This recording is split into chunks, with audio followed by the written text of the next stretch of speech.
दोस्तों इस वीडियो में हम लोग समझेंगे इकिगाई बुक के 8वें चैप्टर को, जिसका कि नाम है gentle moments longer life, exercises from the east that promote health and longevity. अब दोस्तों पहले आप ये समझ लीजिए कि इन्होंने ऐसा क्यों बोला है कि एक्सरसाइजेस फ्रॉम द ईस्ट, क्योंकि ये वो एक्सरसाइजेस बता रहे हैं जो कि पूर्वी देशों में जैसे कि जापान, भारत, वहाँ पे जो मेडिटेशन और एक्सरसाइजेस प्रसिद्ध हैं, उन एक्सरसाइजेस को वो बता रहे हैं कि जापान के जो लोग हैं, खासकर ओकिनावा आइलैंड जो जापान का है, वहाँ के जो लोग हैं वो कौन सी एक्सरसाइजेस फॉलो करते हैं, कौन सी ऐसी मेडिटेशन टेक्निक फॉलो करते हैं जिसकी वजह से वो इतना लंबा जीते हैं। क्योंकि दोस्तों इकिगाई तो एक रोल निभाता ही है जापानियों के लंबा जीने में। उसके अलावा जैसा कि हमने पिछले चैप्टर में डिस्कस किया, एक अच्छी डाइट भी उनकी बॉडी को लंबा जिंदा रखती है। उसके अलावा अच्छी डाइट के अलावा अच्छी एक्सरसाइज भी उन लोगों को लंबा जिंदा रखती है। और जब हम एक्सरसाइज की बात करते हैं दोस्तों, तो सिर्फ शारीरिक एक्सरसाइज की नहीं, मानसिक एक्सरसाइज की बात भी हो रही है, क्योंकि शारीरिक और मानसिक एक्सरसाइज दोनों ही आपको स्वस्थ रखती हैं। एक आपके शरीर को स्वस्थ रखती है, एक आपके माइंड को स्वस्थ रखती है। तो इस चैप्टर में यह बताया गया है कि जो जापानीज ओकिनावा आइलैंड के लोग हैं वो 100 साल के ऊपर इसलिए जीते हैं क्योंकि वो डेली हल्का हल्का मूवमेंट करते रहते हैं। यहाँ पे बात ये नहीं हो रही कि आप डेली जिम जाओ, उसके लिए तो बुक में मना कर रहे हो। मैं भी ये बोलता हूँ, जिम जाना वाला बॉडी नहीं चाहिए, वो हेल्दी बॉडी नहीं है, वो नेचुरल बॉडी नहीं है। ईश्वर ने आपको इसलिए नहीं दिया, भेजा है कि आप अपनी बॉडी को फुला लें। नेचुरल बॉडी ये है कि आपकी बॉडी का मूवमेंट प्रॉपर होना चाहिए। ये हाथ इस तरीके से मूव करने के लिए बनाया है ना गॉड ने, अगर आप इसको इस तरीके से मूव करना बंद कर देंगे तो ये जो जॉइंट है ये बेकार हो जाएगा। ये कंधे का मूवमेंट अगर आप ऐसा करना बंद कर देंगे तो ये कंधे बेकार हो जाएंगे। That is the main point. देखिए दोस्तों, जापान में लोग जो है वो जिम नहीं जाते हैं, वो डेली लेकिन बेसिस पे एक्सरसाइजेस करते हैं, जो एक्सरसाइजेस बचपन में आपको बताई गई होंगी जब आप स्कूल जाते हैं। हम सब ने वो एक्सरसाइजेस बचपन में की हैं, कोई नई बात नहीं है। लेकिन होता क्या है दोस्तों, जैसे ही हम बड़े होते हैं, जैसे ही हम एडल्ट होते हैं, हम सोचते हैं कि ये सब बेवकूफ़ी हमें बताई जा रही थी और हम ये सब करना बंद कर देते हैं, और इसी वजह से हमारा शरीर खराब होता है, हम जल्दी बूढ़े होते हैं, शरीर कमजोर होता है और हम मरते भी जल्दी हैं। और जापानीज लोग इसीलिए हेल्दी रहते हैं, स्वस्थ रहते हैं, क्योंकि जो बचपन की एक्सरसाइजेस हैं वो पूरी जिंदगी मरते दम तक फॉलो करते हैं। आपको कुछ नहीं करना है दोस्तों, सिंपल एक हैबिट बनाइए कि डेली वॉक करनी है। वॉक करते हैं तो पैरों का मूवमेंट होता है, घुटनों का मूवमेंट होता है, तो घुटनों वाले जॉइंट में मूवमेंट हो रहा है। रनिंग की प्रैक्टिस करिए। कितने साल हो गए होंगे हम में से कितने लोग दौड़ते हैं, डेली रनिंग कीजिए। रनिंग करने से स्ट्रेंथ बढ़ती है, हार्ट की भी एक्सरसाइज होती है, हार्ट पंप होता है। उसके अलावा आपके जॉइंट्स की तो एक्सरसाइज हो ही रही है रनिंग करने से। ये दोनों सिंपल चीजें होंगी। जिम नहीं जाना है दोस्तों आपको, सिंपल मैंने 2 चीजें बता दी, एक तो वॉकिंग करनी है, एक रनिंग करनी है, और यही दोनों चीजें जापान में लोग डेली फॉलो करते हैं, इसीलिए वो 100 साल से ऊपर जीते हैं।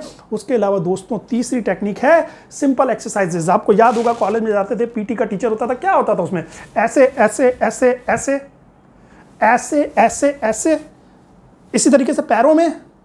कुल मिला के जॉइंट का मूवमेंट है ना, जितने बॉडी में जॉइंट है, कमर है तो कमर को ऐसे मूव करना है, कमर का जॉइंट मूव करने के लिए बना है ना, इसीलिए लोगों की स्टिफ हो जाती है कमर, इसीलिए लोगों को तरह तरह के जॉइंट्स के रोग हो रहे हैं, इसीलिए बुढ़ापा जल्दी आता है।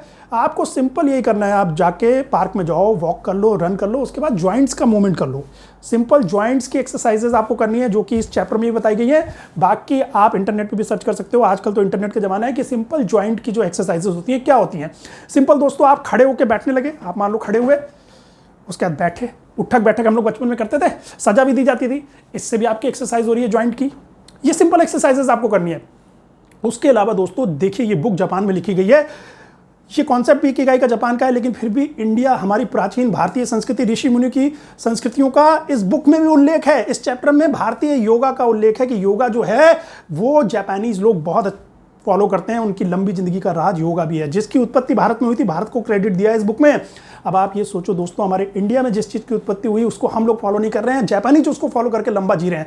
तो उसमें यही बताया गया है कि देखिए, योगा में कई तरह के योगा होते हैं, कर्म योगा, भक्ति योगा, कई तरह के योगा हैं। भक्ति योगा में आदमी भक्ति में लीन हो जाता है, जिससे उसको मेंटल पीस मिलता है। कर्म योगा में आदमी कर्म में घुस जाता है, जिससे उसको मेंटल पीस मिलता है। इसी तरीके से दोस्तों स्पिरिचुअलिज्म में कई तरह की चीज़ें हैं, जैसे आपका हठ योगा होता है। हठ योगा में क्या है, सारी एक्सरसाइजेज और जो पोस्चर्स हैं वो हठ योगा के अंतर्गत आते हैं। तो जापानीज जो हैं वो आपके मंत्र योगा ये सब थोड़े कम फॉलो करते हैं, लेकिन सबसे ज़्यादा जो फॉलो करते हैं वो हठ योगा। तो हठ योगा में भी सबसे ज़्यादा प्रसिद्ध चीज़ जो भारत के ऋषि मुनि करते आ रहे हैं पुराने जमाने से, आज से खरबों अरबों साल पहले से, वो है सूर्य नमस्कार। दोस्तों शायद आपने सुना भी नहीं होगा, लेकिन ये भारत की ऐसी चीज है जो विश्व प्रसिद्ध हो गई है और जापानीज इसको डेली करते हैं और इसी वजह से वो 100 साल से ऊपर जीते हैं। सूर्य नमस्कार दोस्तों, आज के इंटरनेट के युग में अगर आपको नहीं पता है तो गूगल कर लेना, फोटो मिल जाएगी कैसे करना है, वीडियो मिल जाएगा कैसे करना है। बहुत ही सिंपल होता है दोस्तों, पूरा शरीर आपका उसमें यूज हो जाता है। पहले हाथ पीछे करते हैं, आगे करते हैं, फिर हाथों से पैरों को छूते हैं, फिर जमीन पे लेट जाते हैं, फिर जमीन से उठते हैं। ये पूरी एक साइकिल है सूर्य नमस्कार की। दोस्तों सूर्य नमस्कार अपने आप में संपूर्ण एक्सरसाइज है। अगर सूर्य नमस्कार आपने कर लिया ना, बाकी कोई एक्सरसाइज करो ना करो, पूरे शरीर के एक एक ज्वाइंट्स की, एक एक मूवमेंट की, एक एक बोन्स की, एक एक मसल्स की एक्सरसाइज हो जाती है सूर्य नमस्कार में। इतना इंपॉर्टेंट है सूर्य नमस्कार। और जापानीज लोगों ने भारतीय योगा से शिक्षा लेके, हठ योगा से शिक्षा लेके सूर्य नमस्कार करना शुरू किया। तो दोस्तों ये आपका मेन है कि जो भारतीय योगा से सूर्य नमस्कार हो रहा है, जॉइंट्स की सिंपल एक्सरसाइज करनी है। और उसके अलावा एक इंपॉर्टेंट चीज जो जापानीज लोग बहुत ज्यादा करते हैं, वो हमें भी करनी है अगर हम लंबा जीना चाहते हैं, 100 साल से ऊपर जीना चाहते हैं, वो है दोस्तों ब्रीदिंग एक्सरसाइजेज। अब आप कहोगे ब्रीदिंग एक्सरसाइज से क्या फायदा? आपने भी देखा, मैंने लंबी सांस ली, लंबी सांस छोड़ी, यही ब्रीदिंग एक्सरसाइज है। इसी में आप थोड़ा सा एडअप कर सकते हो, सांस लो, होल्ड करो, फिर छोड़ो, लाइक दिस। दोस्तों ब्रीदिंग एक्सरसाइज बहुत इंपॉर्टेंट है। ये आपको मेंटल पीस देती है। मेंटली आप पीसफुल होते हो तो स्ट्रेस एंग्जाइटी कम होती है। जब स्ट्रेस और एंग्जाइटी आपकी कम होती है तो आप दुनिया के साथ शांति में आ जाते हो। दुनिया के प्रति जो नफरत है वो आपकी कम होती है और आपके दिल से जीने की इच्छा उठती है और आप लंबा जीते हो। ब्रीदिंग एक्सरसाइज करना इसलिए भी जरूरी है दोस्तों, क्योंकि डेली की दौड़ भाग की जिंदगी में हम लोग अपनी ब्रेथ को भूल ही जाते हैं। हमें याद ही नहीं रहता कि हम सांस ले भी रहे हैं। उस एहसास को जानने के लिए, उस एहसास को महसूस करने के लिए कि हम पल प्रतिपल सांस ले रहे हैं, ये ब्रीदिंग एक्सरसाइज करना जरूरी है। और उसके अलावा दोस्तों एक चीज़ और भी है कि जब हम नॉर्मली सांस लेते हैं, किसी स्ट्रेस में या एंग्जाइटी में होते हैं, तो हम प्रॉपर ब्रीदिंग नहीं कर रहे होते हैं। यही सबसे डिफिकल्ट चीज़ है, क्योंकि रोज़मर्रा की टेंशन में, स्ट्रेस में, प्रेशर में हम कायदे से ब्रीदिंग नहीं कर रहे होते हैं।